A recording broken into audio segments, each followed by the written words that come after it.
Hey everyone, welcome to the Week 10 recap video of the Danker Family Fantasy Football League. It's me, Paul Jensen, here with you. And yeah, it's been a week. So let's go ahead and dive right in. And I'll start sharing my screen here. So as you can see, standings for Week 10, John Lopp and Nels Jensen, new leaders of the group, both winning their matchups, I believe. Yeah, going 7-3. Carol and Carrie and Ben and Tom, all at 6-4. So our top six are all either 6 wins or more, which, makes sense. Garrett slash Theo, seventh place at 5-5, the only 500 team in our league, and then down near the bottom, Joan at least got a win, so that was good for her. And then Adrian finally snapped his 8 game winning streak. All it took was playing the other worst team in the league, aka me. So yeah, that's kind of how things are shaping up in the league standings wise. So as of right now, it's pretty clear um, how things are looking. Going down here to points for. Do we have a new points for leader? Nope, it is still Carol at 1,300. She has surpassed the 1,300 mark. We still have John, Carrie, Ben, Nels, Tom, Joan, all in the 1,200s. Garrett, the only one in the 1,100s, and then we have myself and Adrian surpassing the 1,000 mark. I don't think we were at that 1,000 last year or last week. So, yeah, but Carol easily up there in points for, and then points against. Nels currently having the most luck on that aspect. He is in first place, so that makes a lot of sense, and is also one of the top. He's actually number 5 in points for. So, I mean, it's a good recipe to have. This one just bothers me. I'm third in points against. So I'm technically lucky in all my matchups, but my team just stinks. So I'm it's definitely my like the problem is me. It's me. Hi, I'm the problem. It's me. I'm Taylor Swift. So yeah, not good for me. And then Adrian down at the end for points against. So he's both unlucky and not good, or at least this his team is, I should say, not him. Don't take things personally. Please don't. Um, Streak wise, obviously Carol continuing her winning ways. 4 straight wins. She's the hottest team in the league right now. Nels has 3 straight wins, so he's also up there. And then obviously you got Joan, Adrian, and John all snapping losing streaks, getting wins. And then down here at the bottom, you have myself and Carrie. Carrie, once upon a time, top of the league. Now she's on the struggle bus along with her little brother, going 3 straight losses now. So not a good time, not a good last 3 weeks for the three of us siblings here. But what are you gonna do? That's fantasy. We'll go ahead and go to the box scores now for week 10.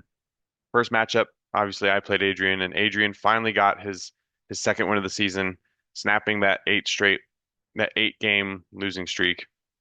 And he did it. Basically, it came once again for me at least, but it came down to Monday night, and I had Kyron Williams going.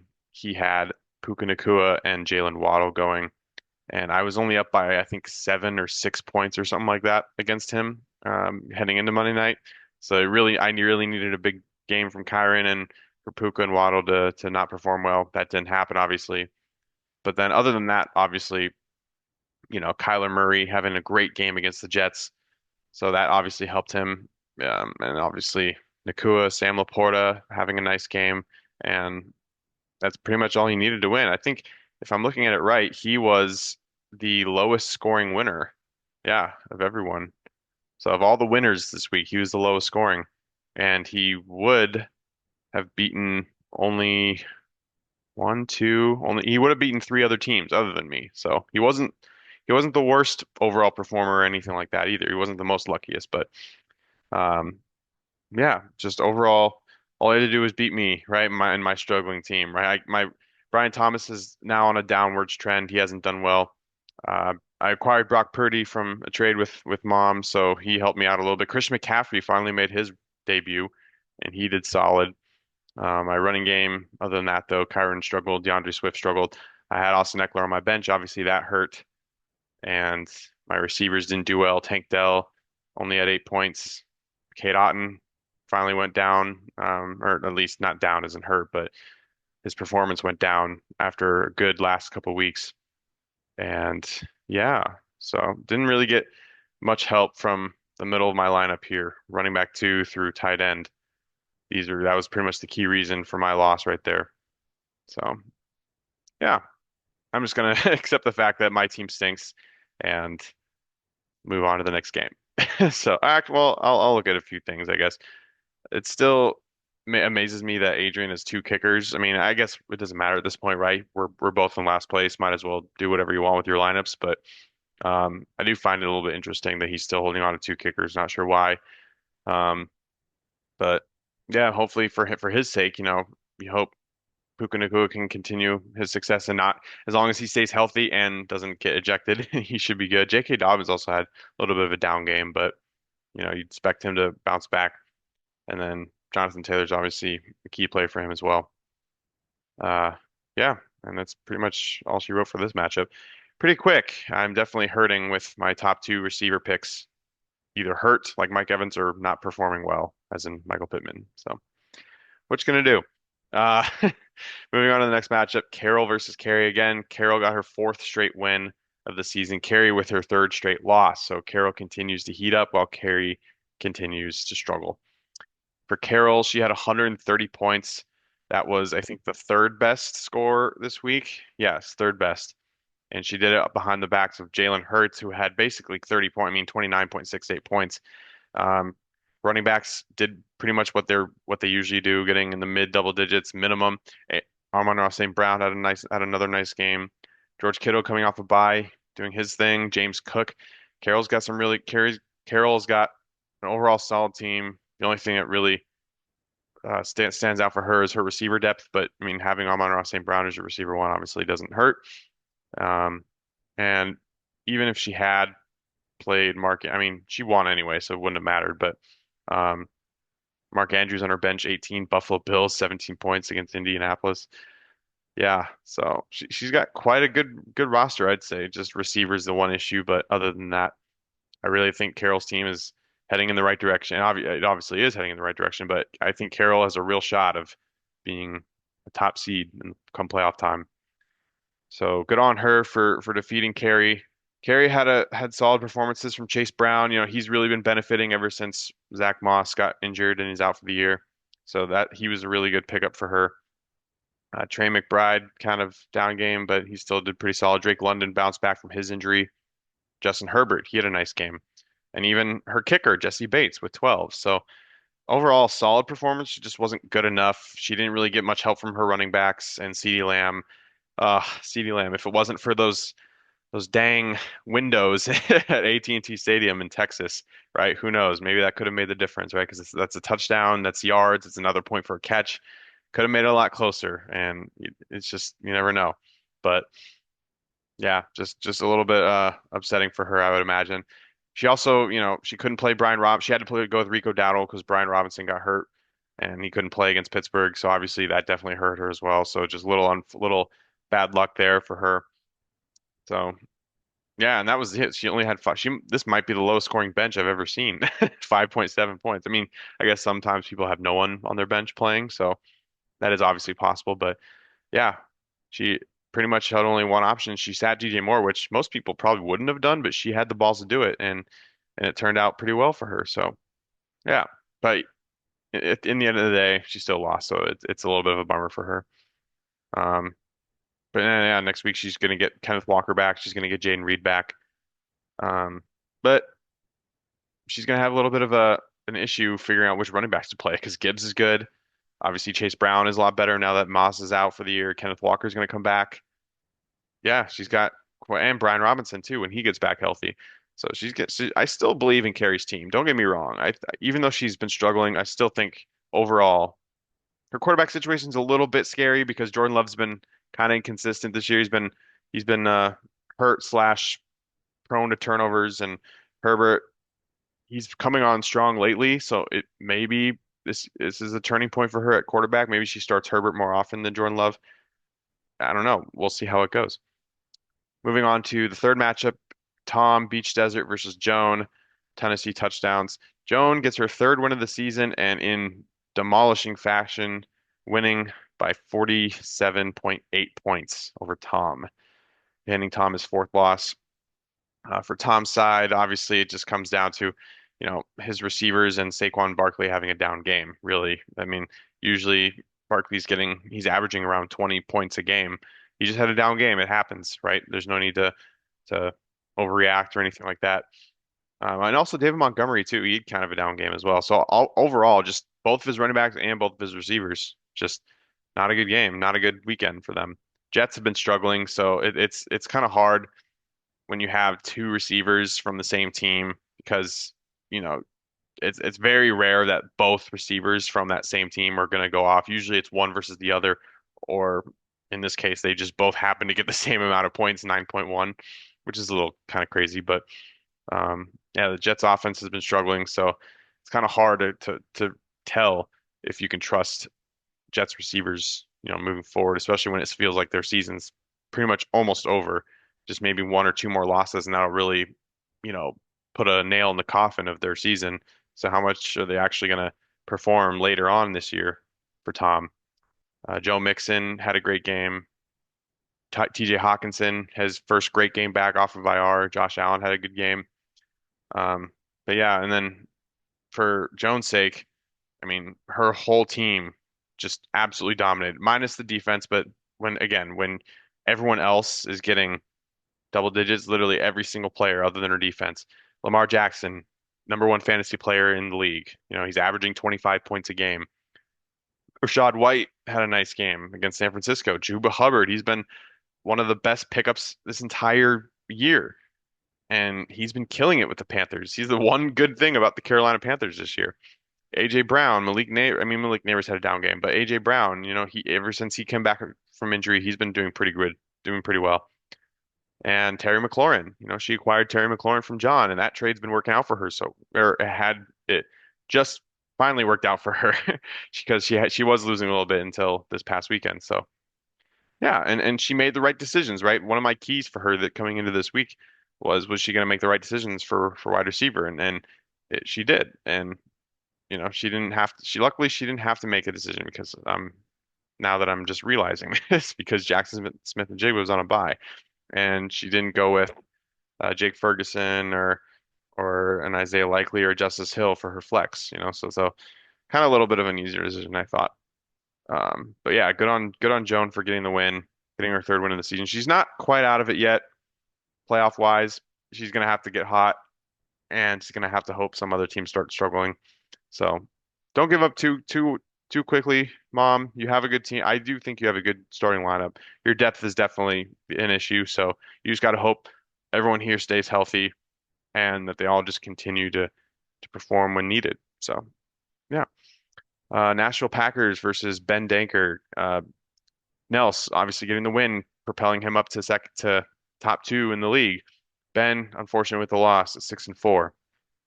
This was kind of a close one, at least close-ish.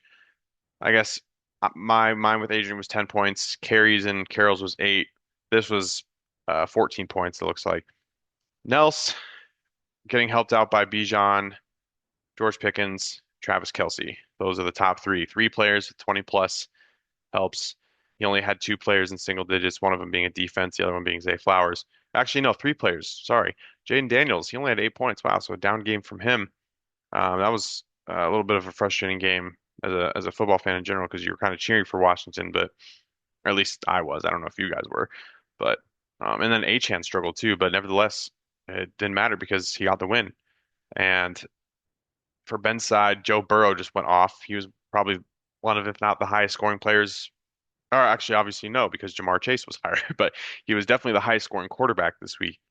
So that's good for Ben. Kamara came back a little bit of a down week after some nice weeks from Najee Harris. Justin Jefferson didn't do much. Cortland Sutton, he did well. And then everyone else kind of was just meh. Like Ramondre Stevenson didn't do much. Kyle Pitts. So, and it looks like it wouldn't have helped him if he had made any sort of other decision, right? If he put in ETN, that wouldn't have helped. If he puts in Jalen Warren, it would have only helped slightly. He would have only made the margin of defeat just a little bit less. So it was just a tough luck matchup for Ben. Very surprising that Cortland Sutton got 19 points against a good Chiefs defense. So, yeah, I mean, he did uh, benefit from getting a touchdown in that game. But yeah, just some down games from some of his key players like Jefferson and Harris and Pitts, and I guess Stevenson too. So, yeah, so Nels kind of took advantage of that, and his top three players really helped him out. And that's all I can really say about that. Moving on, I mean, going on to future weeks, though, I would say keep an eye on Josh Downs. He's definitely been Colts, one of, if not the Colts' best wide receivers. Michael Pittman hasn't been doing anything this year. He's been hurt slash inconsistent. Josh Downs has been performing really well, so I wouldn't be surprised if you see Josh Downs replace Zay Flowers or maybe have like spot starts if he doesn't like Darnell Mooney's matchups or anything like that. So definitely someone to keep an eye on for Nelson's team's sake. And then Ben, he kind of just hoping that he can get T. Higgins back healthy. I don't know about Chris Olave's health. I mean, I know he I think he was active for this game against Atlanta. No, he was not. He was not active. Okay. Because I knew he got hurt the week before.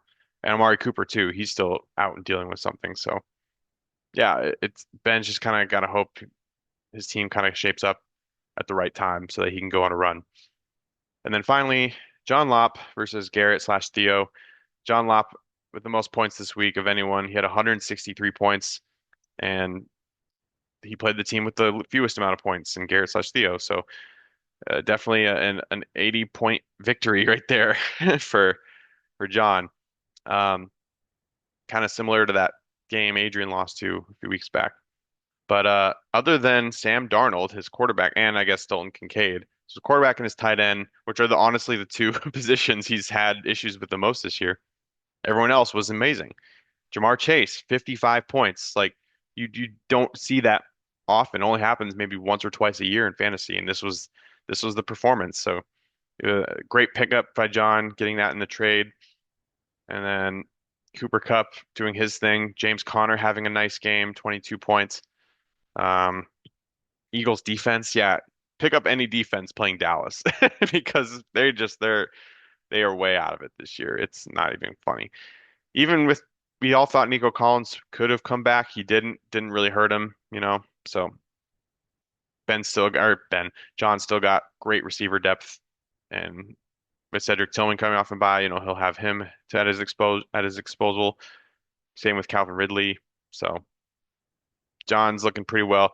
You just got to hope that he can find a quarterback he can stick with, or just find the right matchups each week and plug and play quarterback and somehow hope Dalton Kincaid can step up these last couple of weeks to really help push Jonathan Lopp. I mean, he's already in first right now, but just to sustain the success. John Lopp's team overall, though, I do really like. And then Garrett slash Theo, just bottom half of the lineup didn't do anything.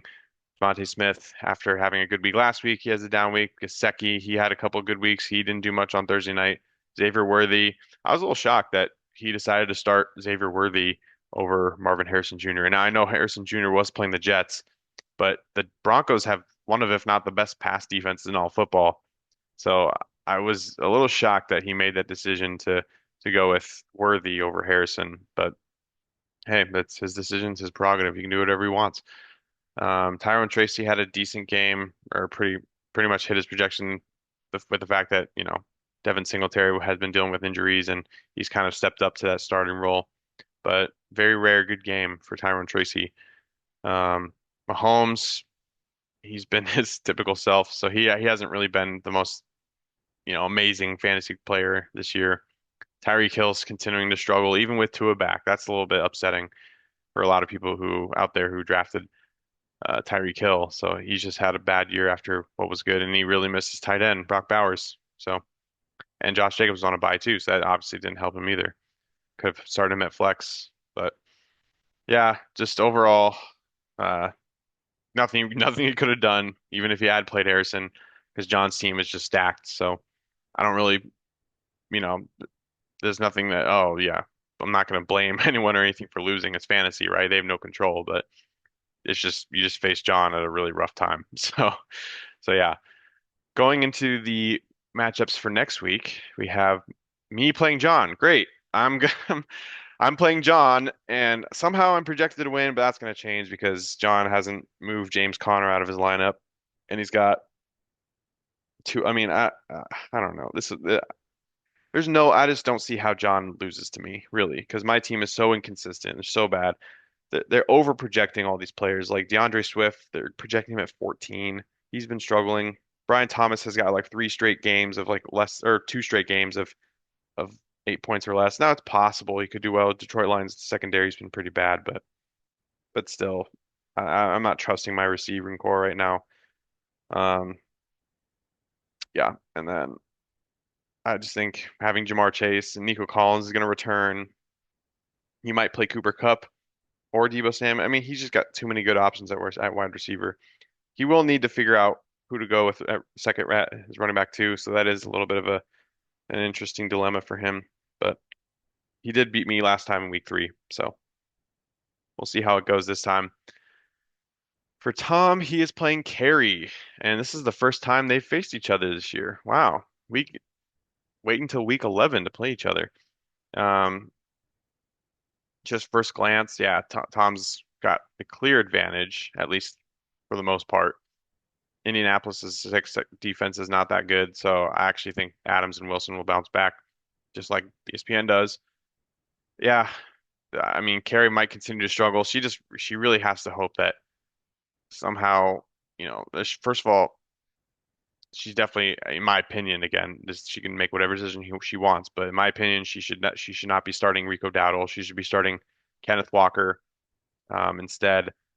CeeDee Lamb, is he going to struggle with Dak out? Drake London's coming up. I can't talk today. Going up against top passing defense in Denver. She's gonna have to find. Is she gonna play Brock Wright instead of Trey McBride? I think she has to because Trey McBride's on a bye. So, and who's she gonna play at quarterback? She's gonna go with Justin Herbert, who's been a little bit playing a little bit better lately. She's gonna go with Jordan Love going against the struggling Bears team. Well, the Bears defense isn't that bad. And then, yeah, like is she gonna go with the flex? Is she gonna ride the hot hand with Chase Brown? Is she gonna go with Jaden Reed coming off a bye, more fresh? It's a tough decision for her. It's going to be tough. I do think that Tom has the advantage going into this matchup.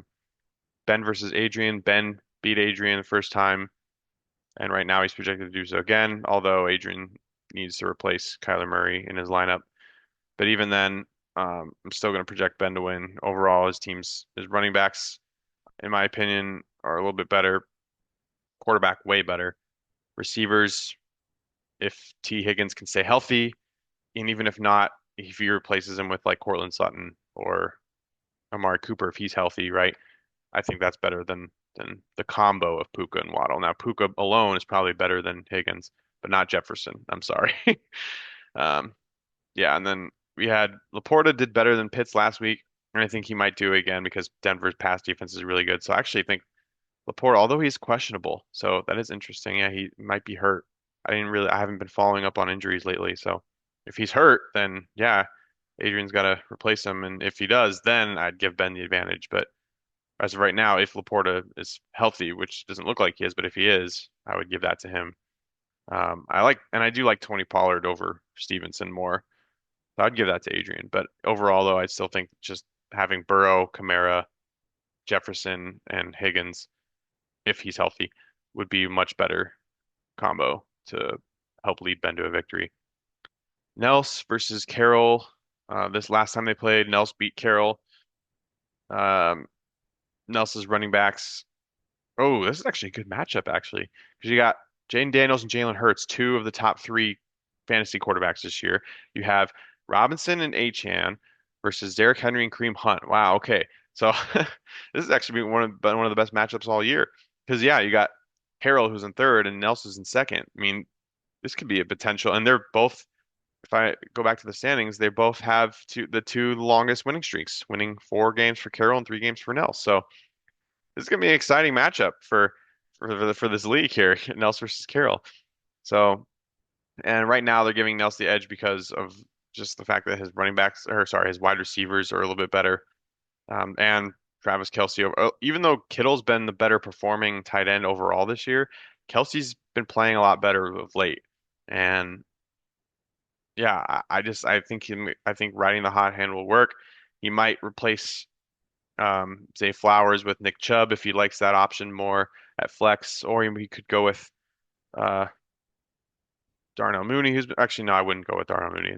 It's playing Denver. I was gonna remember the matchups, but yeah, um, Nels has a pretty good shot of winning this game. It's going to come down to Carroll's performance from wide receiver two, Shakir. If St. Brown can continue to stay hot, if George Kittle can stay healthy, and if he can do well, and then obviously her running backs need to keep doing what they're doing. That's going to be key. And then finally, last matchup, Joan versus Garrett slash Theo. Joan lost the last time they played each other in week three. So Joan's looking for some revenge. I mean, she pretty much needs to win at this point if she wants to keep her playoff hopes alive. She's got the better quarterback. She's going to need to replace Rashad White. It looks like she's got Justin Hill in the starting lineup right now. I'm not sure why. Oh, Chuba Hubbard's on a bye too. Wow. Okay. Yeah, this is not looking good for Joan running back wise. She needs to either make a trade or pick up, but there's probably not many good options waiver wire at least for running backs because all of her running backs are hurt. Pacheco's out, Moss is out, Chuba Hubbard's on a bye. I mean, her only options right now are to play Justice Hill and Jerome Ford. Wow, okay, this is not looking good for you, Joan. I'm sorry. Um, I mean, your receivers are great. I actually kind of like your receiver combo over Garrett's and Theo's, but he's probably got the better tight end. Definitely is the better tight end, Brock Bowers. If you play Smith and Jigba, it looks like you have to, unless, yeah, I mean, pretty much I would. I like Njigba more than Williams, even though Williams might have the better matchup. And Broncos defense is pretty solid. They'll be at home, but 49ers defense, they're at home against Seattle. So that's going to be kind of a wash. Yeah, I mean, for mom, it depends on her running backs to me. I think she could win if if her running back group can somehow perform, or can outperform expectations, right? But the fact that Rashad White's on a bye definitely hurts, and Chuba Hubbard as well. So that's not a good sign for Joan there. So yeah, that's gonna cap off this that portion of the video. Um, I want to end things just by addressing the elephant in the room. Yesterday was kind of crazy. We had the long group chat. I got home from softball and I just saw 70 missed texts on my phone, and it wasn't really. I mean, I knew it probably had to do with the fact that the trade with Tom and Garrett slash Theo had been vetoed. Um, yeah, I just have to say that from an outsider's perspective, right? And we don't have any way to prove this at all or anything, but it just seemed like a very one-sided, you know, lopsided, I guess is a better way to put it, a lopsided, unfair advantage kind of a trade.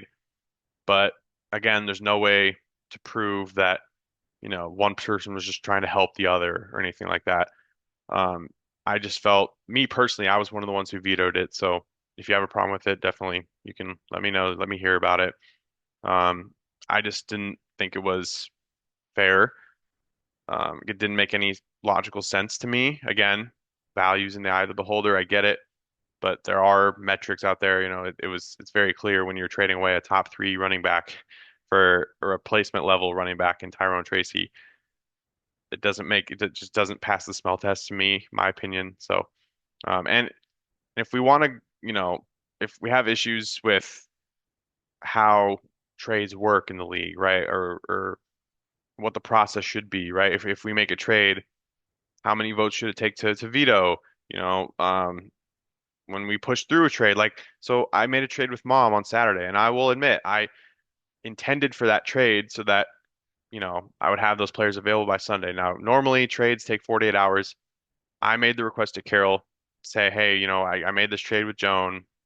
We intended it for it to go through for Sunday. So she put it through.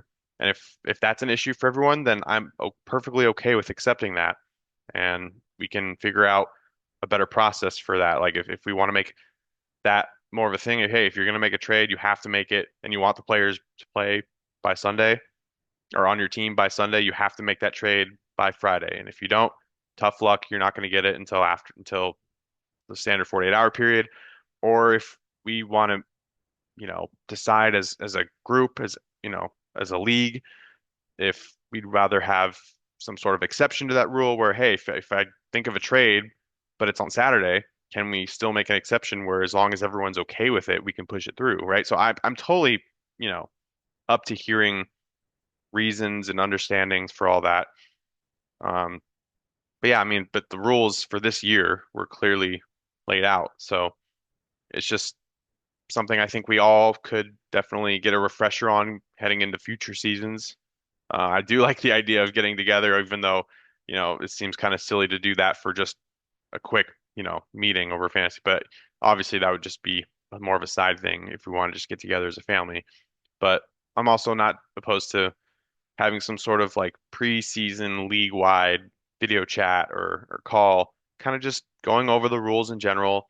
You know, here's how, you know, here are the league settings, right? Here's how trades work. Here are the deadlines for making trades to go effect on Sunday.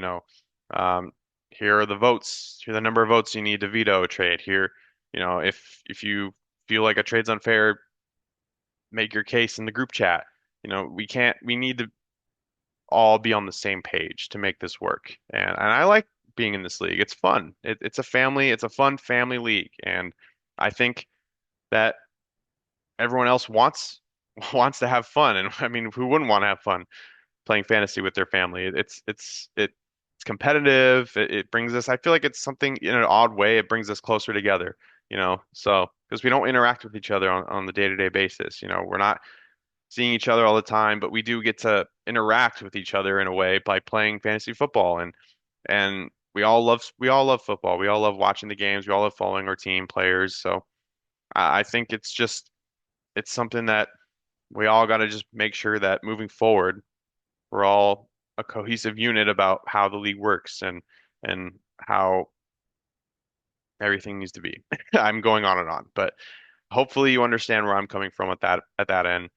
If you have any problems with anything I do, please let me know. And I would do the same. If I think something's off, I'll be more vocal about it. I will let you know. Um, and I hope everyone else kind of, you know, has if they have problems with anything or if they feel like, something needs to be fixed, please bring it up and we can figure out a way to solve all those issues beforehand so we don't have to deal with them in season. So, yeah, that's pretty much everything I have to say about it. Um, thank you for watching. I appreciate it. And I hope you enjoy the rest of your week and good luck in week 11. Thank you, everyone.